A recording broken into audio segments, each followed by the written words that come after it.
तैराकी पूरी करने के तुरंत बाद दोनों बहनों ने अचानक देखा कि स्विमिंग पूल की तली में एक बहुत बड़ा हीरे की अंगूठी पड़ी है। इस दृश्य को देखकर बड़ी बहन तुरंत लालच में आ जाती है। चारों ओर कोई नहीं देखता, वह पूल में कूद जाती है। इस बड़े हीरे को अपना बनाने की योजना बनाती है, लेकिन दुर्भाग्य से यह हीरा बहुत कसकर फंसा हुआ है और वह इसे निकालने में असमर्थ रहती है।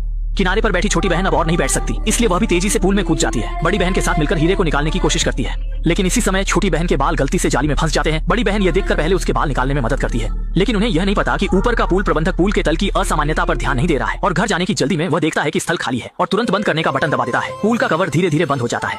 पानी में बड़ी बहन को एहसास होता है कि स्थिति गंभीर है। वह छोटी बहन के बाल खींचने की पूरी कोशिश करती है ताकि जल्दी से किनारे पर पहुंच सके। कवर के बंद होने के करीब आते ही चिंतित बड़ी बहन जोर से खींचती है और अंततः बाल निकालने में सफल होती है। दोनों तेजी से किनारे की ओर तैरते हैं, लेकिन सब कुछ बहुत देर हो चुका है। पूल का कवर पूरी तरह से बंद हो चुका है और दोनों बहनें देखती हैं कि आसमान गिर गया है। वे कभी नहीं सोच सकते थे कि पूल में कवर भी लगा हुआ है। डर से वे पागल होकर कवर को पीटते हैं, मदद के लिए चिल्लाते हैं, लेकिन चाहे वे कितना भी चिल्लाएं कोई फायदा नहीं है, क्योंकि पूरा स्विमिंग हॉल खाली है और एकमात्र प्रबंधक भी छुट्टी पर जा चुका है। निराशा तुरंत दोनों पर छा जाती है, क्योंकि आज शुक्रवार है। यह स्विमिंग हॉल शनिवार और रविवार को बंद रहता है, केवल सोमवार को खुलता है। अगर वे 2 दिन बिना खाए पिए यहाँ रहते हैं तो वे निश्चित रूप से मर जाएंगे। थोड़ी देर शांत होने के बाद उन्होंने मिलकर कवर खोलने का फैसला किया, लेकिन यह तो निरर्थक कोशिश थी। छोटी बहन बड़ी बहन को लालच के लिए दोष देती है। हीरा उठाने की जिद के कारण ही वे इस मुसीबत में फंस गई, लेकिन बड़ी बहन मानती है कि यह छोटी बहन की गलती है। अगर वह भी पूल में नहीं कूदती तो दोनों कैसे फंस सकते थे। लेकिन अभी प्राथमिकता यहाँ से भागने की है, इसलिए दोनों पूल का निरीक्षण करना शुरू करते हैं अन्य निकास की तलाश में। लेकिन पूरे पूल का निरीक्षण करने के बाद वे पाते हैं कि पूल पूरी तरह से बंद है। केवल एक पुरानी स्विमिंग सूट और एक प्लास्टिक बोर्ड मिलता है। इसी समय छोटी बहन अचानक देखती है कि कवर पर एक छोटा छेद है, लेकिन ये छेद बहुत छोटा है। पूरी कोशिश करने के बावजूद इसे खोलना असंभव है। बड़ी बहन प्लास्टिक बोर्ड का उपयोग करके छेद को काटने की कोशिश करती है, लेकिन चाहे वे कितना भी प्रयास करें पूल का कवर अभी भी अछूता रहता है। छोटी बहन पूरी तरह से मानसिक रूप से टूट जाती है, मानती है कि यह सब हीरे की वजह से हुआ है। लेकिन हीरे का जिक्र करते ही लालची बड़ी बहन को याद आता है कि हीरा अभी भी नीचे फंसा हुआ है, इसलिए वह फिर से गहरे पानी में जाती है और अंततः हीरे को निकालने में सफल होती है। लेकिन इस समय वह देखती है कि तल के ड्रेन ग्रिल थोड़ा ढीला है, शायद यह चीज उन्हें बचने में मदद कर सकती है। इसलिए वह पूरी ताकत से ग्रिल को खींचती है, लेकिन दुर्भाग्य से ग्रिल बहुत कसकर फंसा हुआ है और इसे निकालना असंभव है। मजबूरी में वह पानी की सतह पर लौटती है और छोटी बहन के साथ बचने की योजना पर चर्चा करती है। लेकिन इसी समय किनारे पर फोन बजता है। ये बड़ी बहन के बॉयफ्रेंड का फोन है। फोन को देखकर वे इसे उठाने में असमर्थ होते हैं और दोनों का दिल टूट जाता है। समय के एक एक पल के साथ रात का अंधेरा गहराने लगता है। पूल की रोशनी भी खुद ब खुद बुझ जाती है और अंधेरे में दोनों पूरी तरह निराशा में डूब जाते हैं। बॉयफ्रेंड लगातार फोन करता रहता है और सूरज की रोशनी के बिना पूल का पानी भी धीरे धीरे ठंडा हो जाता है। और भी बुरा यह है कि बड़ी बहन अचानक पीली पड़ जाती है और थकान और कमजोरी महसूस करती है। असल में बड़ी बहन को डायबिटीज है और उसे तुरंत इंसुलिन इंजेक्शन की जरूरत है, वरना वह जल्द ही बेहोश हो जाएगी।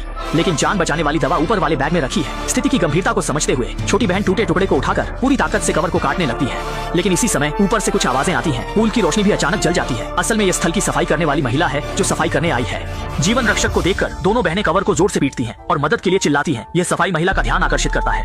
दोनों सोचते हैं कि आखिरकार वे बच जाएंगे, लेकिन उन्हें यह नहीं पता था कि महिला सीधे उनके सामान की ओर जाती है और पर्स निकालकर उसमें से पैसे निकालती है और कार्ड भी निकाल लेती है और कोने में लगे कैमरे को देखती है। अगले ही पल वह सीधे मॉनिटरिंग रूम में जाती है और सभी कैमरों को एक एक करके बंद कर देती है।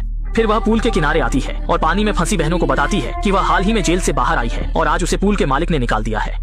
अब उसके पास एक पैसा भी नहीं है और वह किराया भी नहीं दे सकती। कहती है कि अगर वे चाहते हैं कि वह उन्हें बचाए तो उन्हें एटीएम का पिन कोड बताना होगा। दोनों बहनें सुनकर गुस्से में आ जाती हैं और उसे ब्लैकमेलिंग का आरोप लगाती है। छोटी बहन तो उसे गालियां देने लगती है।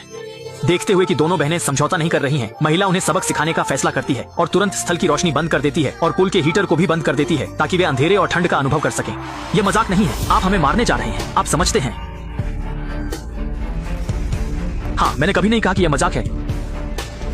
लेकिन अगर आप सोचते हैं कि आप रात को बिना ठंड के गुजर सकते हैं तो मैं सुझाव देता हूं कि आप अपने एटीएम का पिन कोड दे दें। पैसे और जीवन के बीच बड़ी बहन अंततः समझौता कर लेती है। यह 6530 है। पासवर्ड जानने के बाद महिला चली जाती है क्योंकि उसने हीटर बंद कर दिया है। जल्द ही दोनों ठंड से कांपने लगते हैं और बड़ी बहन की मधुमेह भी बढ़ जाती है। लेकिन जीवन रक्षक इंसुलिन ऊपर की सीट पर रखा है। बड़ी बहन की पीड़ा को देखकर छोटी बहन का दिल दुखता है। ये समझकर कि अब और इंतजार नहीं किया जा सकता, उसने प्लास्टिक की शीट उठाकर ढक्कन को पीटना शुरू किया ताकि सामने वाले का ध्यान आकर्षित किया जा सके। अचानक वह महिला अंधेरे में छिपकर उनकी बातें सुन रही थी। छोटी बहन उससे पूछती है कि उसने पैसे लेकर काम क्यों नहीं किया, लेकिन इस समय महिला कहती है कि कार्ड में कुछ पैसे हैं जो भिखारी को भी संतुष्ट नहीं कर सकते। कहती है कि इस पैसे से वह कुछ नहीं करेगी, मैं शायद तुम्हें दोनों को वहीं छोड़ दूंगी, तुम्हें मरने के लिए। धमकी देकर महिला चली जाती है और निराशा में डूबी दोनों बहनें रह जाती हैं। गुस्से में जलती छोटी बहन उस लालची महिला से बदला लेने का फैसला करती है और प्लास्टिक के टुकड़े को तेज करती है। वह जानती है कि महिला केवल पैसे के लिए काम करती है, इसलिए वह झूठ बोलती है कि वह अपनी छुपी हुई पैसे की जगह बताने जा रही है। महिला सफलतापूर्वक फंस जाती है और छोटी बहन सही समय पर महिला के कान में जोर से चुभती है। दादी तुरंत दर्द से तड़प उठती है। हालांकि दोनों बहनों ने अपनी नाराजगी व्यक्त की, लेकिन उन्होंने महिला को पूरी तरह से नाराज कर दिया। वह उन्हें क्रूर सजा देने का फैसला करती है। वह तुरंत पानी के सर्कुलेशन सिस्टम को चालू करती है और अगले ही पल लगातार पानी का प्रवाह अंदर आता है। दोनों बहनें पूरी तरह से घबरा जाती हैं। वे इन पानी के आउटलेट को बंद करने की कोशिश करती हैं, लेकिन पानी का दबाव बहुत ज्यादा है। शक्तिशाली जल दबाव ने उन्हें असहाय बना दिया और मधुमेह से पीड़ित बड़ी बहन लगातार पानी के प्रवाह से पूरी तरह बेहोश हो गई। छोटी बहन ने यह देख तुरंत बड़ी बहन को पकड़कर छोटे छेद की ओर खींचा और दादी से अपनी गलती स्वीकार की, उनसे दया की भीख मांगी कि वे उन्हें माफ कर दें। और दादी, जो किसी की मौत से डर रही थी, नियंत्रण कक्ष में वापस गई और जल चक्रण बंद कर दिया। उन्होंने सोचा कि दादी अब रुक जाएंगी, लेकिन उन्होंने फिर से पूल के किनारे आकर दोनों को धमकी दी। मुझे वह दिमाग चाहिए। दादी ने दावा किया कि अगर वे अंगूठी दे दें तो वह उन्हें बचा लेंगी। अपनी जान बचाने के लिए बहनों ने मजबूरी में इस मुश्किल से पाई हुई हीरे की अंगूठी छोड़ दी, छेद के जरिए दादी को दे दी और वादा किया कि बाद में कभी पुलिस को खबर नहीं करेंगे। जो चाहती थी वह मिलने के बाद दादी ने भी वादा निभाया और नियंत्रण कक्ष में वापस गई। पासवर्ड डालकर कवर खोलने की तैयारी की, लेकिन आश्चर्य की बात थी कि पासवर्ड डालने के बाद भी कवर में कोई प्रतिक्रिया नहीं हुई। तभी उन्हें डर के साथ एहसास हुआ कि यह खराब मशीन वास्तव में खराब हो गई है। दादी के पास कोई और विकल्प नहीं था, इसलिए वह पुल में वापस गई और दोनों को बताया कि कवर प्रणाली खराब हो गई है और अब उनके पास कोई और उपाय नहीं है और वह पुलिस को नहीं बुला सकती क्योंकि वह अभी अभी रिहा हुई थी। अगर पुलिस ने उन्हें पकड़ लिया तो वह निश्चित रूप से जेल में जीवन बिताएंगी। इसके बाद उन्होंने निराश दोनों को नजरअंदाज कर दिया और दृढ़ता से स्विमिंग पूल छोड़ दिया। एकमात्र बचाव का तिनका इस तरह छोड़कर चला गया। अब बहनें पूरी तरह से निराश हो गईं। जिंदा रहने के लिए छोटी बहन ने पूरी ताकत से स्विमिंग पूल के नीचे की ओर तैरना शुरू किया, क्योंकि अब एकमात्र उम्मीद ड्रेन के ग्रिल में थी। शायद ग्रिल के सहारे पूल का कवर तोड़ा जा सके।